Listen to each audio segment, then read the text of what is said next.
Good evening, everyone. This is Tala with Drive-thru Therapy. Thank you guys so much for joining me tonight on another episode. And as always, I'm grateful for your support. So glad to be recording tonight. Having gone through a very significant accident, my neck has been a mess. I had recently been involved in a vehicle accident. My son was actually in the vehicle with me, a car that was racing, and they rear-ended us. And we end up flying into the median and rolling in the vehicle, me and my son. And so it was a pretty significant event. And I'm so grateful. I'm so grateful that he's okay. He's doing much better. My neck has been a mess for a while, but it's gotten better as well, as I'm doing stretches and working on it. And again, I'm grateful that the most important thing in my life walked out with me from that very horrific accident scene. Yeah, I'm very grateful. Unfortunately, it was a hit and run. So the drivers of the other vehicle that hit us, they actually ran by foot. They fled the scene and left the vehicle there.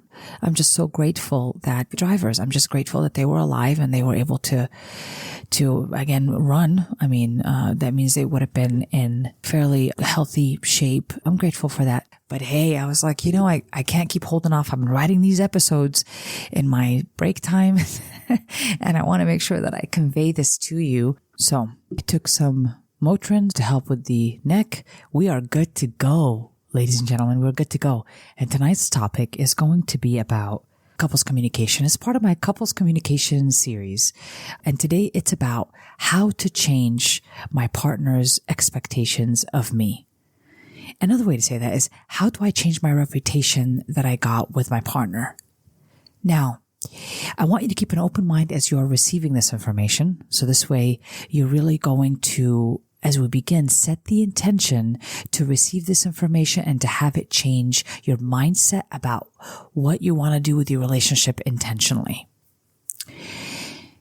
When we engage in a relationship, we develop a certain communication pattern with our partner.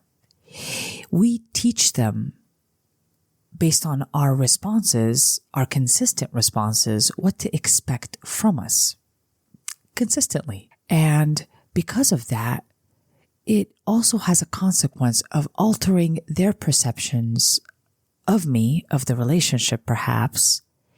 And these things also begin to affect the interaction between me and that person. Our reputation with people is very important. It's very important. Basically, our reputation is what we have shown people, what we do consistently, how we respond consistently. That's our reputation. Sometimes, a lot of times actually, we think that the way we see ourselves is how people see us. And that's the biggest mistake. That's the biggest mistake that you're going to experience. And it gets us in trouble because when I think I'm a certain way and other people respond to me in some other way, I kind of freak out. I could lose myself in this situation and start responding by arguing with the person or convincing them that I'm not what they think I am. And it becomes a problem. Our reputation is important with the people that we love. Not just is it important with people that we work with and strangers, people that we also care about at home. But sometimes, a lot of times, we are not intentionally working on building a reputation with our partner. A lot of times we act not in alignment of what we want to become, and we make justifications for it. So consistently, I tell my partner, for example, that I'm going to be kinder to them or I'm going to be a better listener, but yet I'm really not. And I interrupt them or I don't give them the space to speak, without me attacking or accusing. So they develop an expectation of me that this is what I do when they talk. I might just fulfill my own needs by attacking them back or try to prove something or whatever the case is. So the partner at that point could withdraw, or they could also start to fight to be right, because that's what I'm doing. So I want to be right. And then they might fight back to also have the need to be right, or they're just completely shut down and they stop talking to me and stop confronting any issues. And so both extremes result in a really poor, sad relationship form here between a couple. It's just bad habits in communication. And you see it all the time. It's like we're trying to convince the other person to open up and be vulnerable. And I'm forcefully doing that. I see it in front of me sometimes with couples, like, open up, be vulnerable. But the thing is, I have to look at myself. Do I allow the space for vulnerability? Do I allow the space for communication, open communication? Do I set the environment for that? Or do I just want them to keep risking their vulnerability and me keep doing whatever the heck I want to do, and then blame them when they want to protect themselves, when they want to pull back and withdraw, or they want to convince me and argue with me that they're right too. And so it becomes competitive and it becomes protective. So it is very difficult as couples come into therapy. It's very difficult to tell them and have to teach the couple to be on the same page in accepting their responsibility, their own responsibility for the reputation and the expectation that they built with their partner. It's like the partner is reacting to them, what they perceive as negatively, but they're not taking any accountability on their part of what they might have done to present this image. We're very intentional in other areas. Like when I want to look good in front of my boss, right? I will make sure I don't use profanity, or I'll be polite, extra polite. I will make sure that I show up on time so they know that they can trust me and I'm reliable. I keep my word. So I build a reputation for work because they pay me, right? But when it comes to my partner, we take a lot of that for granted. We don't think about the intentionality that is needed in building a reputation with our partner, with our loved one. Now, this doesn't even just have to work with a couple. I'm talking about this with anybody who's having a friendship or interaction with somebody they care about, especially our family. This would work as well for family, because they might see me in a certain way because I have consistently acted in a certain way and I responded in a certain way. So they don't have any control of that. So if they react to me like I'm going to yell, scream, be a hothead, be judgmental, be responding negatively to anger, if they're going to act in a way to expect that, such as they're going to withdraw, or they're going to also be ready for attack when they feel threatened, I can't really blame them anymore. I really can't. Not if I want to change. Not if I want to change. And it's a hard pill to swallow to see how people that I love react towards me, especially dealing in a couple. And I think that they should be doing it some other way, but I'm not looking to see whether I am setting the standard that guides them to look at me in that other way I want them to look at me. So I can't tell them to trust me if I'm not reliable in my responses. If I'm not consistent in my responses, I can't tell them to trust me and believe in me when I don't keep my word. I can't fault them for that. I really can't. And they're doing me a favor by reacting in that way that they're reacting. But I don't think it's a favor in the moment. I think I just want to argue with them and tell them to look at me different and tell them that they should be thinking this way of me, or they should be feeling this way about me, or reacting this way about me. But in fact, the true problem, the true conflict here, the biggest lesson that needs to be learned is that they're not responsible. They're not responsible. They're just acting on the expectations that they have of me. That's the truth. That's the truth with our partners. So if you've been in a long-term relationship and you wonder why the communication is trash, you might want to take a look at your part and only your part, not another person's part, your part, because I can't really control another person. And we really got to get away from trying to convince a person in any form, that they're not looking at and seeing what is right in front of them, because they're going to think I'm lying. So I'm telling them, no, I'm really consistent, or I keep my word, but I don't do what I say. Like, I don't take out the trash when I say I'm going to take out the trash. I don't pay the bills when I say I'm going to pay the bills. You know, I can't blame them or fault them for their reaction. I really can't. I mean, could they react in other ways? Sure. But I can't fault them for that. The average person, the average partner is only a mirror showing me what I'm doing, what expectations I am setting for them to see. So there's a lot of power to that if you allow this to give you power. But if we continue to attempt to control the partner, their perception of you, their idea of you, their image of you, what they say and what they don't say, if I'm worried about all that, I'm trying to convince and control outside me, I'm going to get more out of control. And then the relationship is going to just turn sour, because the other person is like, how could you tell me that I'm not seeing what I'm seeing? How could you tell me not to expect that you're going to behave in a certain way when you've consistently behaved in that way? That's crazy. Of course they're going to have a problem with it. They're going to know I'm being dishonest. I'm lying. So today we do it the right way, meaning I'm no longer looking at that person, dissecting them, telling them they need to get healthy, they need to communicate, they need to open up, they need to be vulnerable. Today, what I need to do is reset the expectation and reset my reputation with my partner. Reset it.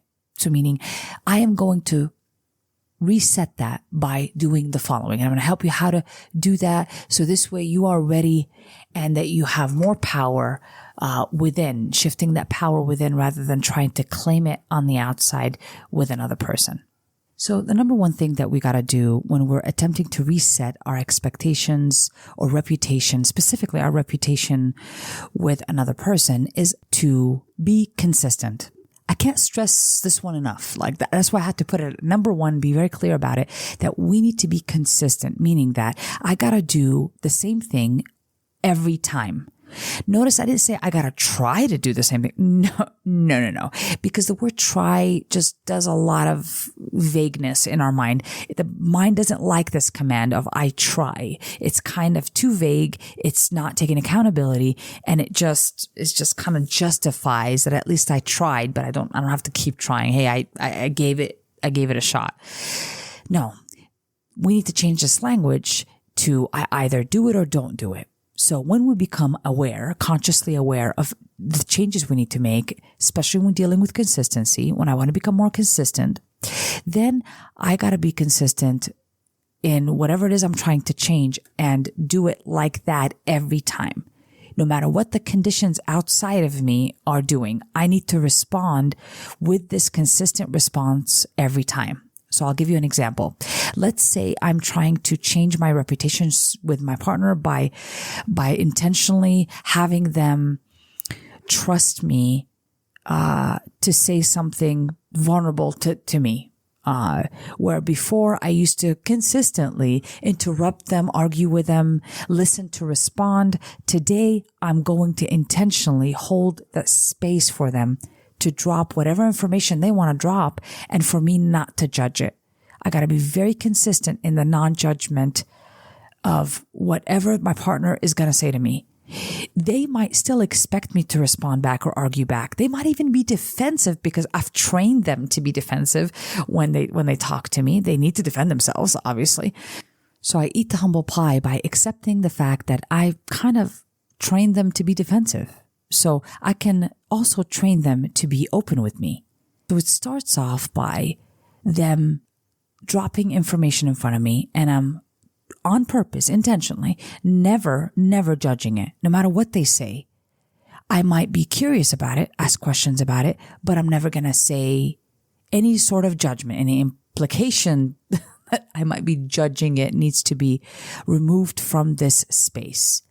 They need to start expecting that. Now, at first, they're not going to believe you. They're not going to believe that you're going to be consistent.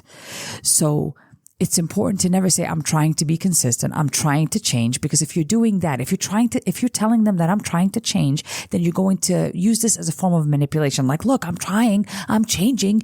But this is the thing. You either do it or you don't do it. Your partner is going to trust your actions, not what comes out of your mouth. Because at one point we've made promises that we just didn't keep. So we're no longer opening up our mouth unless it's very intentional. And I'm definitely not telling a person I'm about to change. I just do it. I just become the change that I want them to see.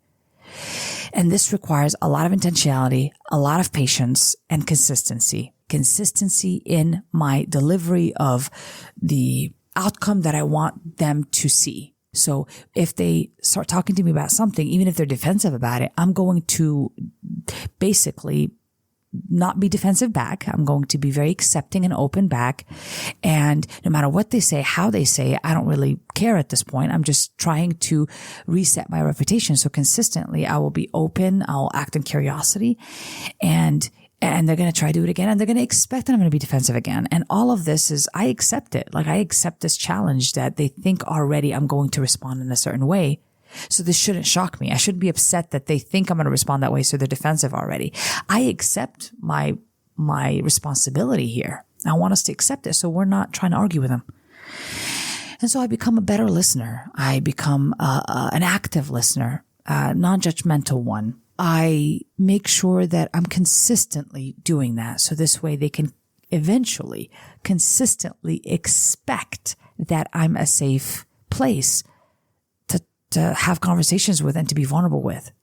I have to teach them that I'm safe.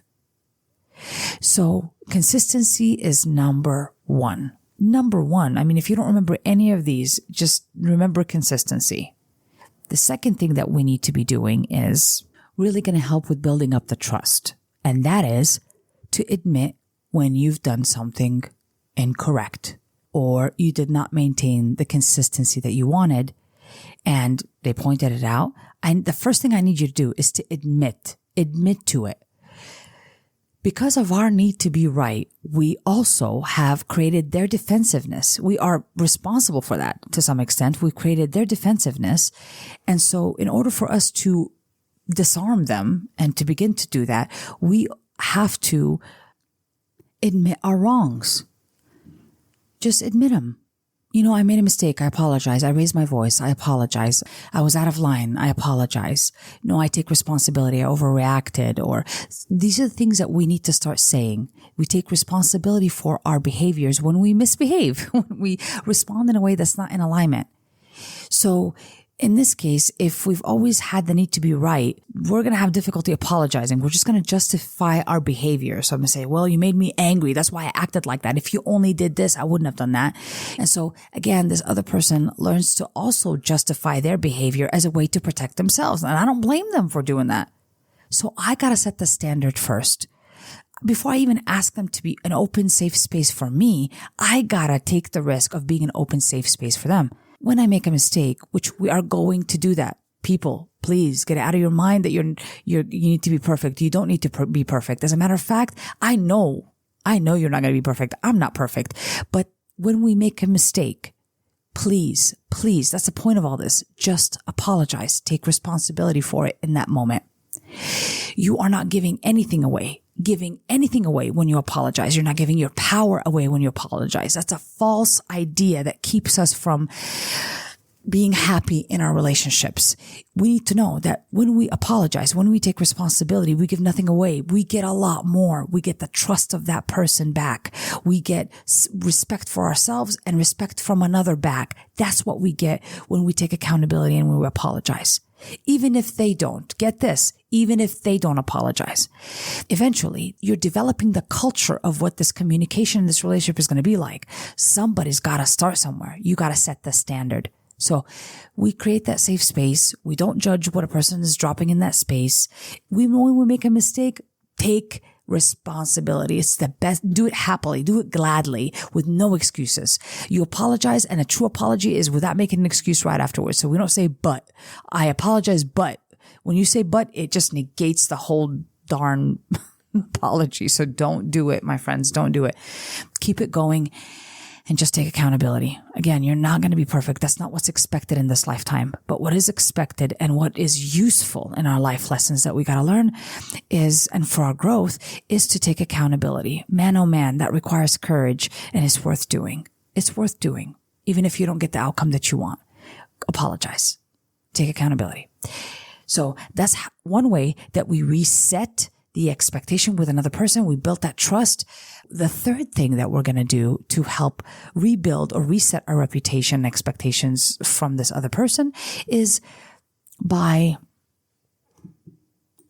accepting feedback. Oh boy, I can't tell you enough how this is just a torment to couples when it comes to their communication patterns. What do I mean about accepting feedback? Well, we get feedback all the time. Sometimes it starts off nicely. As a matter of fact, most of the time, it starts off gently. When we first meet somebody, we're very polite. We give them feedback. We tell them all this stuff. But slowly, we start getting defensive, and we're looking at feedback as criticism.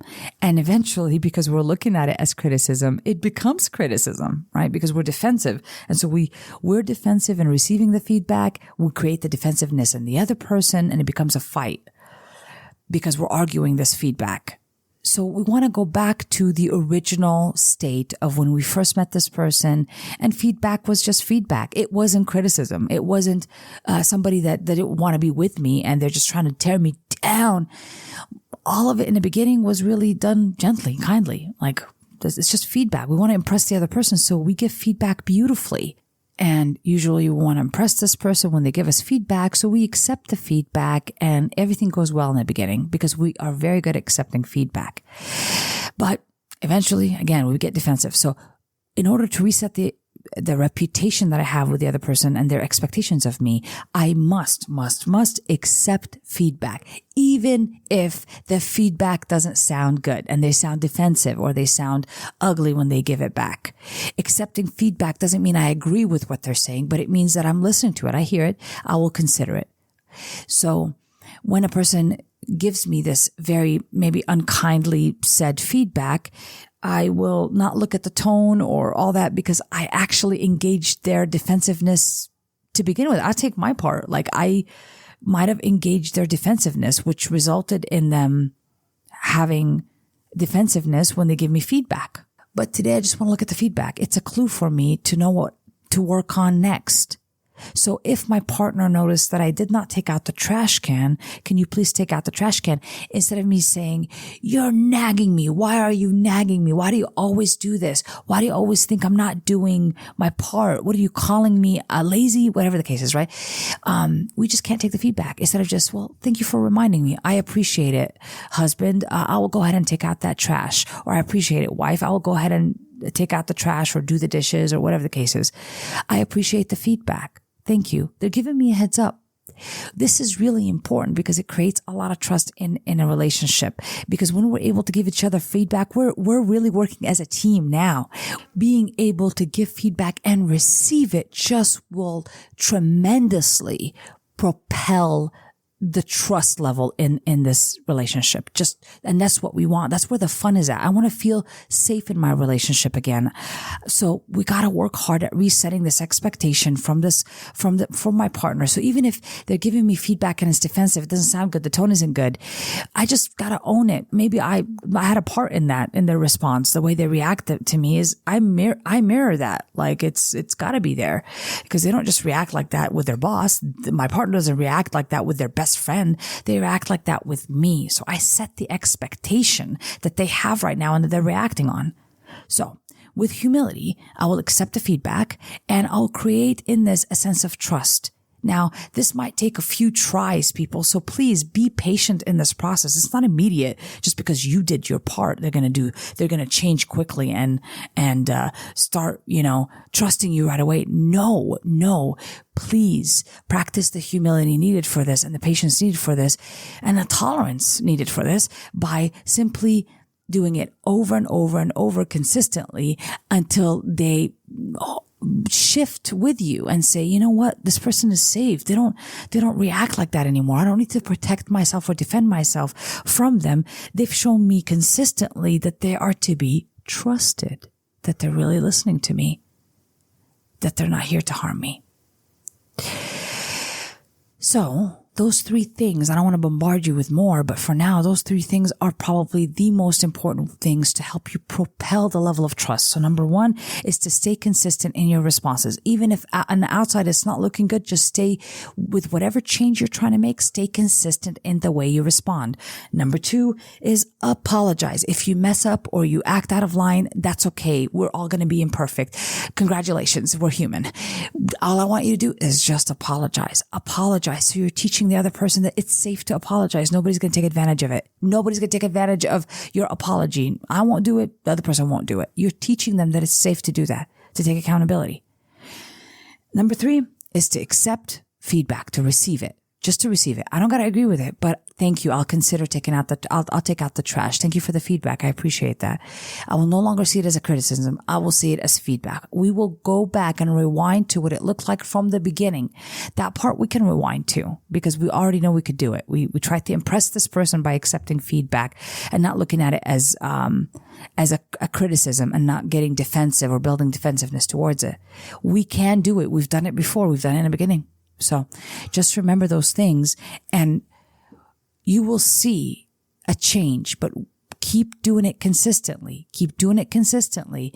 And when contradicting thoughts come in to harm you, for example, when I'm working on this consistency and apologizing and accepting feedback, when I'm working on these things, but I don't see the results right away, that's okay. I need you just not to panic and keep going. Keep going. Even if you don't see the outcome yet, eventually, what we're doing is trying to change what took possibly years to make happen with the other person and what they expect of you. So it's not going to be done overnight. You're going to have to build new set of memories that they're going to have to use of you not judging, accepting feedback, being consistent, apologizing. They need more memories because they might have more memories of the other stuff they used to do. So take it easy on yourself and just keep doing it. Keep doing it even if you don't see the results, especially when you don't see the results. Keep doing it. And eventually, the nature of it will change. So hopefully this will help you out on your communication. This also can be used with anybody that you want to reset expectations with or reset your reputation with or what you're known for, right? And what they expect of you. It can be done. You just got to be very patient, tolerant, and not about immediate gratification, but more about consistency, and a lot of faith, because you will not see the outcome right away, but you just have to trust what you cannot see. It will work. And we're setting the intention for that to happen. Thank you guys so much for joining me tonight. It is great to be back. You guys have been on my mind. I love you guys. I wish you well, and make sure that you do a proper inventory of your life and all the good stuff that's in it. It's right in front of you. We don't need significant, horrific events to be grateful. We just do it where we're standing. Even when things on the outside look really, really bad, that's when gratitude is so useful. That's when it shines the brightest. And the same goes for forgiveness. Right when it's definitely looking pretty bad and thinking it's undeserved, that's when forgiveness shines the brightest. Thank you guys so much for joining me tonight. I'm sending you love and light. And when the time comes, I hope that you're sending it to another. This has been an episode of Drive-thru.